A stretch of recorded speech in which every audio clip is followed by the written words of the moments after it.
vamos a ver lo que corresponde a los cestos que producen afección intestinal. Recordemos que los cestos se van a caracterizar por ser organismos alargados, multicelulares, en forma de cinta, o sea, son aplanados. La característica de los cestos es que son hermafroditas y en su estructura vamos a diferenciar tres partes. Una que es el escoles, otra va a ser el cuello y la otra parte va a ser el estróbilo. El escoles es lo que corresponde como a la cabeza y se va a caracterizar porque van a tener ventosas. Acá voy a dibujar dos ventosas, pero de manera imaginaria vamos a pensar que en la parte de atrás tiene las otras dos ventosas porque son 4 ventosas.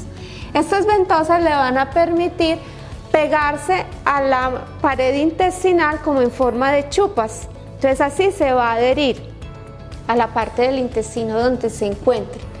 Algunos de ellos van a tener un rostelo. Y ese rostelo o rostelum, hay unos para algunos parásitos va a estar con una corona de ganchos. Entonces llamamos que es un rostelo armado. Entonces voy a pintar aquí otro con rostelo, pero que no tiene corona de ganchos. Ya dependiendo de cada uno de los parásitos, vamos a hablar cuáles son esas características que lo van a identificar. Ahora, luego de describir lo que es el escoles, vamos a encontrar lo que es el cuello. El cuello es esta parte delgada después del escoles, antes del estróbilo, en donde se va a dar la formación de proglótides.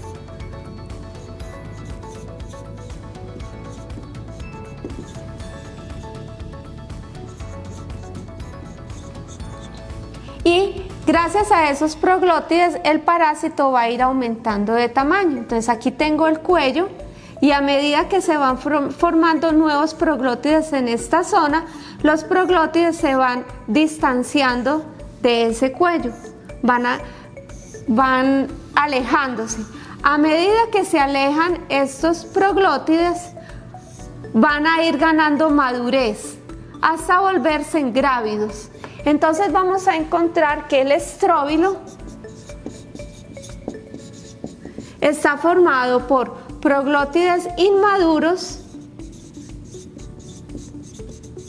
proglótides maduros y proglótides grávidos. Los proglótides grávidos son los que vamos a utilizar para hacer la clasificación, porque estos proglótides van a tener tanto el aparato reproductor masculino como el aparato reproductor femenino, pero en cuanto al femenino vamos a tener unas ramificaciones uterinas. Dependiendo del número de ramificaciones uterinas me va a permitir identificar la especie de algunos de los parásitos. Entonces esto es un proglótide grávido. Vamos a tener en cuenta las ramificaciones uterinas para ahora hacer la discriminación de cada uno de los cestos que vamos a describir. Esto sería en cuanto al parásito adulto, pero también vamos a tener formas larvarias y las formas de los huevos que vamos a describir con cada uno de los cestos que tenemos para estudiar durante esta práctica. Pasemos a revisar los diferentes cestos. Iniciemos con las tenias.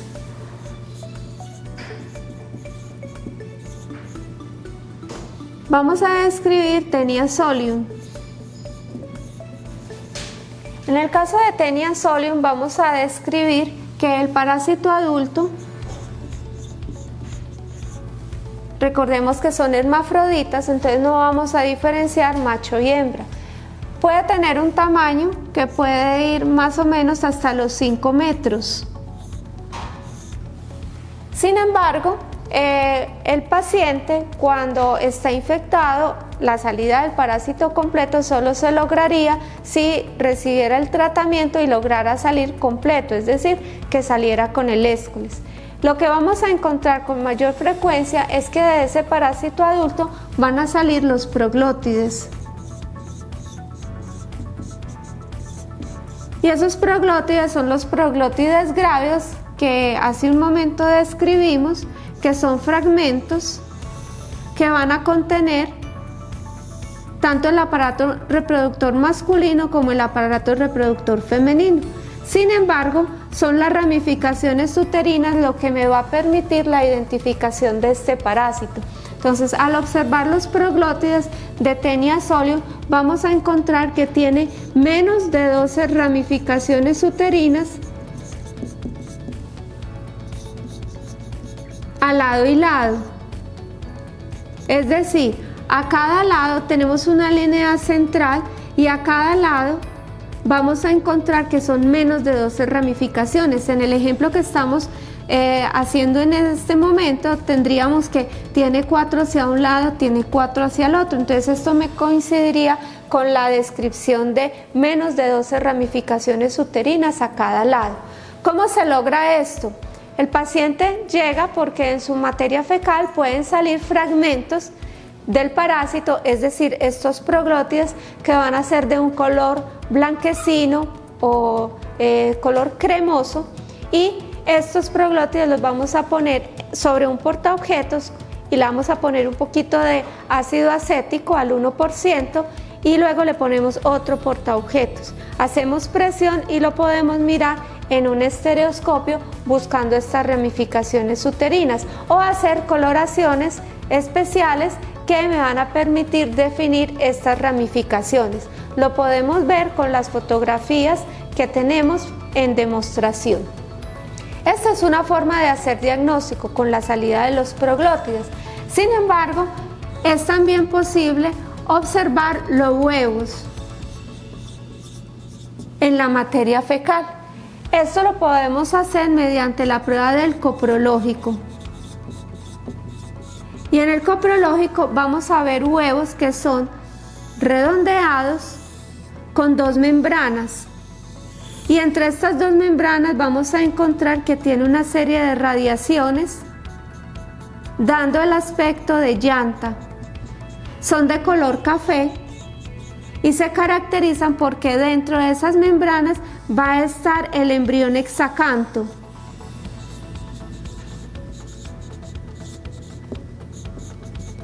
Y ese embrión hexacanto se caracteriza porque va a ser lo que es la larva y va a tener 3 pares de ganchos.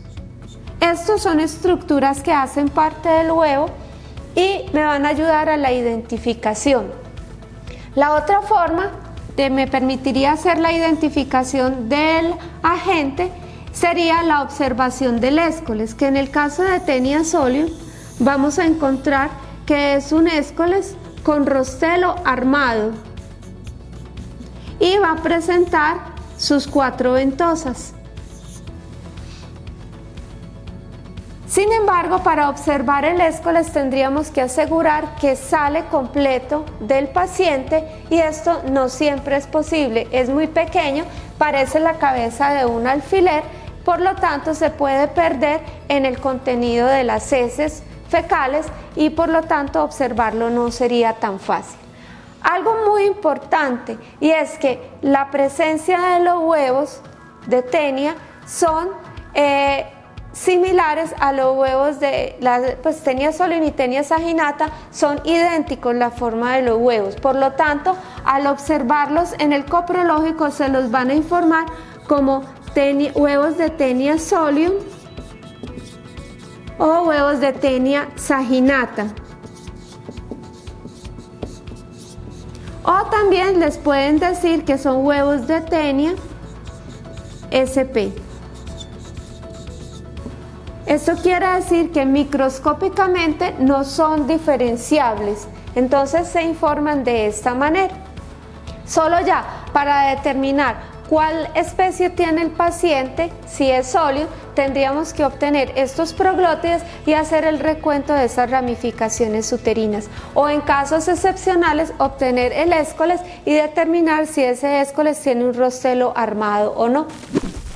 Ahora describamos a Taenia saginata. Taenia saginata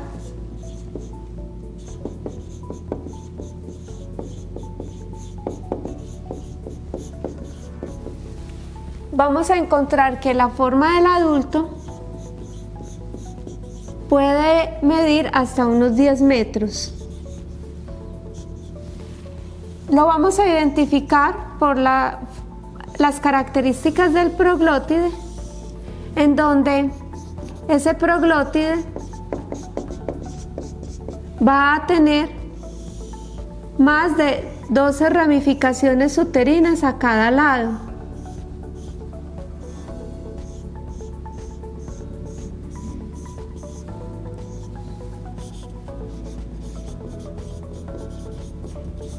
Esta sería una de las principales características para poder determinar si el paciente tiene Taenia saginata. La otra forma sería la observación de los huevos en el coprológico. Pero, como ya les había mencionado, esos huevos que son circulares de color café, entre ambas membranas vamos a encontrar unas radiaciones, y esas radiaciones van a hacer que parezca una llanta con un embrión hexacanto con 3 pares de ganchos, lo que lo hace idéntico al huevo de Taenia solium. Por lo tanto, cuando se observa, no puedo describir que estos huevos sean o de Taenia solium o de Taenia saginata. Por lo tanto, en el informe les van a decir que son huevos de Taenia spp o huevos mencionando cada una de las especies: huevos de Taenia solium, huevos de Taenia saginata. Entonces, para poder determinar cuál es el parásito exacto que tiene el paciente, sería principalmente la observación de los proglótides, determinando el número de ramificaciones uterinas. Y en el caso de Taenia saginata, si pudiéramos obtener el escoles, vamos a encontrar que es un escoles con un rostelo no armado y va a tener sus 4 ventosas. Pero lo más importante es que ese rostelo no tiene corona de ganchos, no es armado. Así logramos la identificación de estos dos parásitos, en los cuales la enfermedad se llama teniosis. Es decir, la teniosis va a ser producida por estos dos agentes, o por Taenia solium o por Taenia saginata. ¿Y qué significa? ¿Qué es tener teniosis? Es tener alguno de estos dos cestos en el intestino, como su forma adulta. O sea, el parásito adulto debe estar en el intestino, y del intestino del humano van a salir proglótides y huevos, que son los que me van a permitir la detección de esta parasitosis. Ya la enfermedad que producen las larvas de Taenia solium, es decir, la cisticercosis, tendría otra forma de diagnóstico, la cual vamos a determinar por la clase teórica y por algunas imágenes que mostraremos posteriormente en el video. Continuando con los cestos,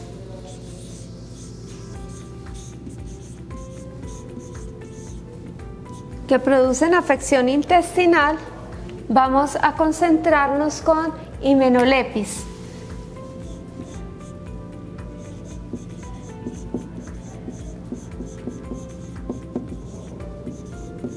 En principio vamos a describir Hymenoplepis nana.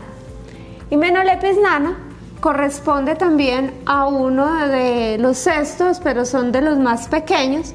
Tiene aproximadamente 5 centímetros de largo en su forma adulta,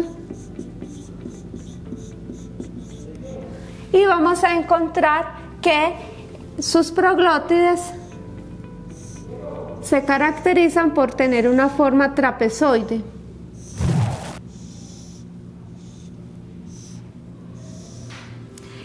El Escoles se caracteriza por tener un rostelo armado y vamos a tener también 4 ventosas. Sin embargo, tanto el Escoles como los proglótides, como son tan pequeños, pueden salir en las heces, pero no siempre logran identificarse. Vamos a encontrar que para hacer diagnóstico de este parásito, la observación de los huevos en el coprológico va a ser la forma más frecuente de hacer diagnóstico. ¿Y cómo son esos huevos? Los huevos se caracterizan por ser hialinos, con 2 membranas, y entre las 2 membranas vamos a encontrar que hay 2 extremos a partir de los cuales hay unos filamentos que me van a ayudar a la identificación del parásito, que son filamentos polares, unos hilitos que van de extremo a extremo, y dentro vamos a encontrar el embrión hexacanto, el cual va a contener también 3 pares de ganchos. Como les mencioné, son hialinos y van a tener un tamaño aproximado de unas 60 micras. No hay que hacer recuento de este huevo, simplemente se informa la presencia o ausencia, y cuando se observan al microscopio me va a hacer el diagnóstico de esta parasitosis, que es la himenolepiasis por Hymenolépis nana. Hay otro parásito similar a este que se llama Hymenolépis diminuta.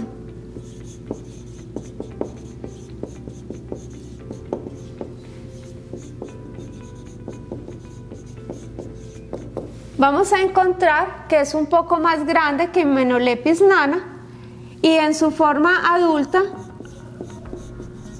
vamos a encontrar que también tiene proglótides trapezoides que me van a ayudar a identificarlo.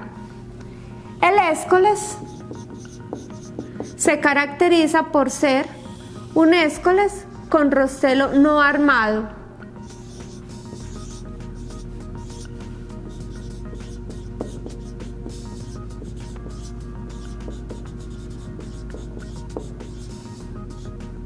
Y para su diagnóstico vamos a enfocarnos en la observación, en el método del coprológico, de la presencia de los huevos. Los huevos de Hymenolépis diminuta son un poco más grandes que los de Hymenolépis nana y se caracterizan por ser de color café, más o menos unas 70 micras, y va a tener la característica que el embrión hexacanto está hacia un lado, y ese embrión hexacanto tiene los 3 pares de ganchos. Recordemos que en el ciclo de Hymenolépis nana e Hymenolépis diminuta puede participar un hospedero intermediario, que son las pulgas. Eso lo describimos en cada uno de los ciclos y que nos va a permitir comprender la forma de infección y la forma de diagnóstico para estas 2 parasitosis. Ahora veamos la hidatidosis. Dentro del grupo de los cestos vamos a encontrar la enfermedad que se llama hidatidosis. Es ocasionada por Echinococcus.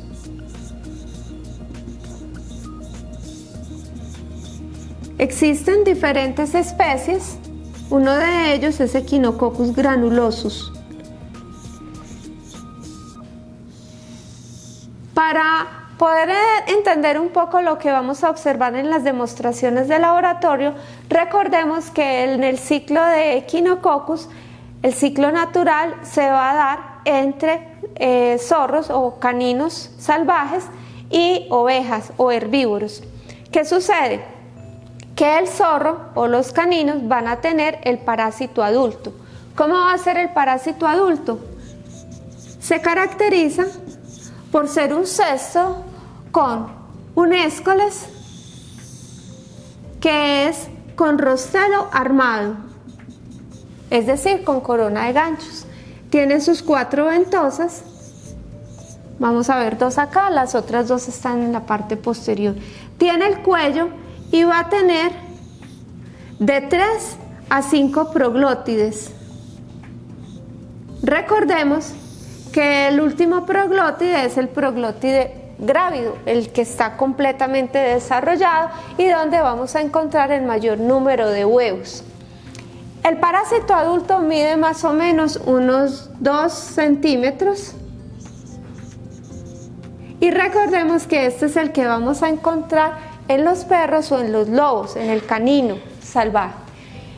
Del parásito adulto que está en el intestino de esos animales se van a liberar los huevos. Los huevos se caracterizan porque son similares a los de tenia, es decir, que van a ser redondeados, de color café, con radiaciones en medio de esas 2 membranas y con un embrión hexacanto con los 3 pares de ganchos. Sin embargo, no hay problema en que nos vayamos a confundir con las muestras del humano, porque en el humano no vamos a encontrar el parásito adulto de Echinococcus. En el humano no. En el humano lo único que se va a desarrollar son las formas larvarias del parásito. Para poder comprender qué sucede, el canino tiene el parásito adulto y va a eliminar los huevos en sus heces. Esas heces van a caer a la tierra. ¿Qué pasa en el ciclo natural? Van a llegar herbívoros como ovejas o de estos animales y van a comer el pasto. Al comer el pasto van a ingerir los huevos del parásito. ¿Qué pasa con estos huevos del parásito? Van a ir a los tejidos, pues van a entrar por la vía oral, van a llegar al intestino, pero en el intestino se van a liberar las larvas. Y estas larvas van a ir a los tejidos. Y en los tejidos van a desarrollar quistes. De ahí la enfermedad que también se llama quiste hidatídico.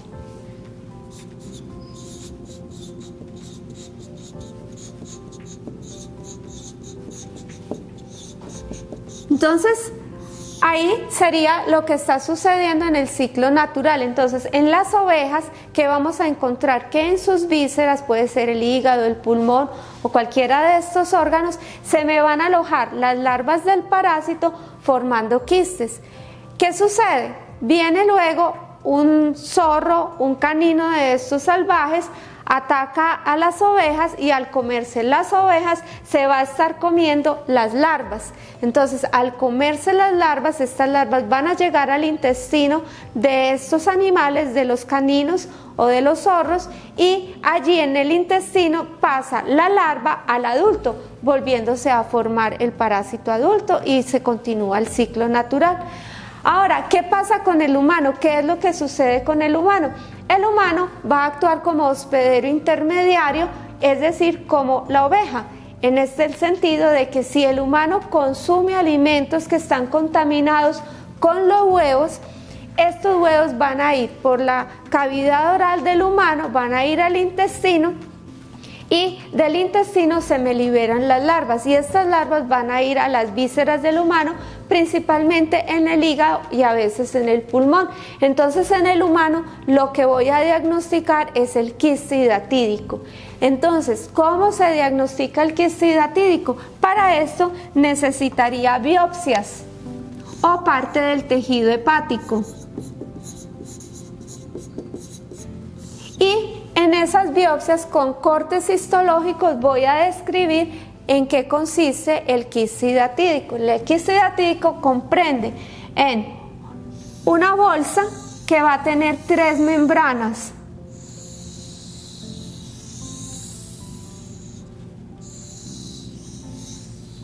¿Qué son esas 3 membranas? La membrana más externa es una membrana que está hecha por el humano, por el hospedero intermediario.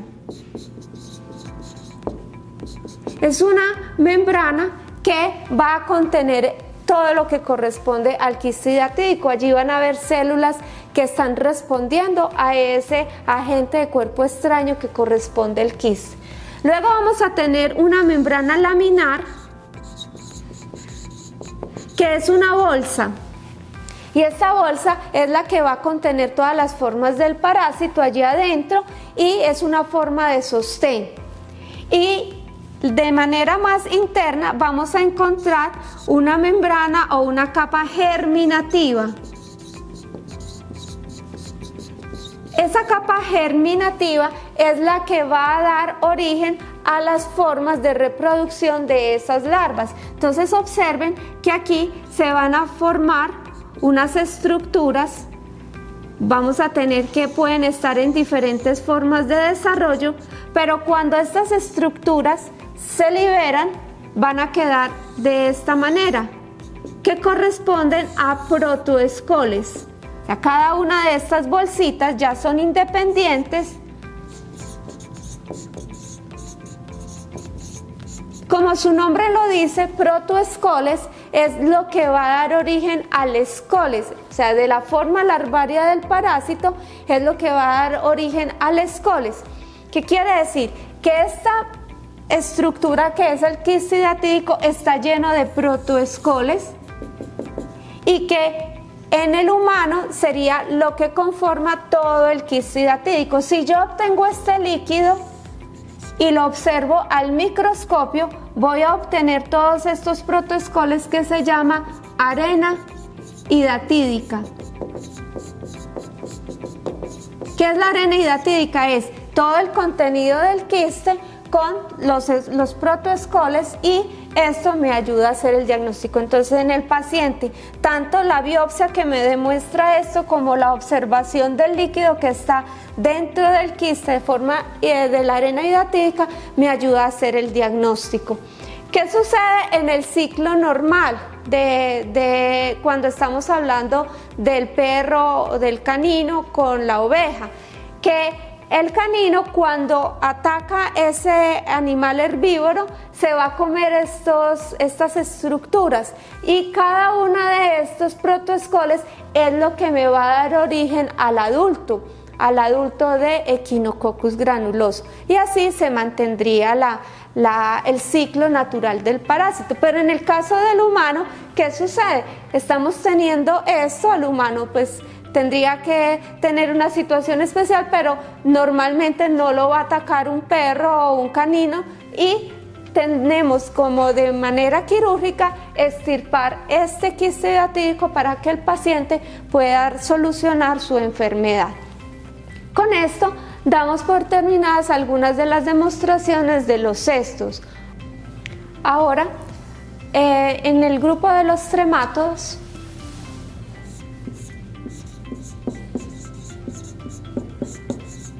vamos a describir uno de mayor importancia, que es Fasciola.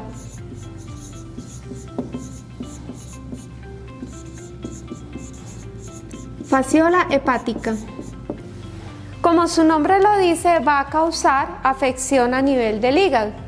Generalmente va a atacar individuos que están relacionados con el ganado bovino, en donde se da con mayor frecuencia este tipo de infección. A nivel del hígado del humano podemos encontrar el parásito adulto, que se caracteriza por tener un aspecto de hoja,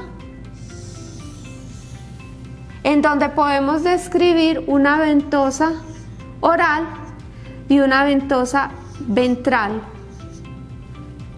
Y vamos a tener todo un sistema circulatorio que es característico de este parásito. Son parásitos que pueden medir aproximadamente 1,5 hasta 2 centímetros en su forma de parásito adulto. Y como les mencionaba, lo podemos encontrar causando daño en el hígado, para lo cual se deberían extirpar usando pinzas en quirófano para retirar los parásitos. También podemos encontrar saliendo con la bilis en las heces las formas de huevo, las cuales se caracterizan por ser ovalados con la presencia de opérculo, y dentro estaría el contenido del huevo. No es tan común observarlo, pero estos huevos son de color café y van a tener un gran tamaño, por lo menos de unos 80 micras. Esta sería la forma de diagnosticar fasciola hepática, pero todos los antecedentes epidemiológicos más la sintomatología en el paciente son las que van a orientar a la presencia de esta parasitosis en el humano. No es tan común en la población urbana, la vamos a encontrar principalmente en población rural. Con esto damos por terminado los helmintos intestinales y podemos tener una ayuda didáctica para repasar aquellas parasitosis que están contenidas dentro de las infecciones del tracto gastrointestinal. Muchas gracias.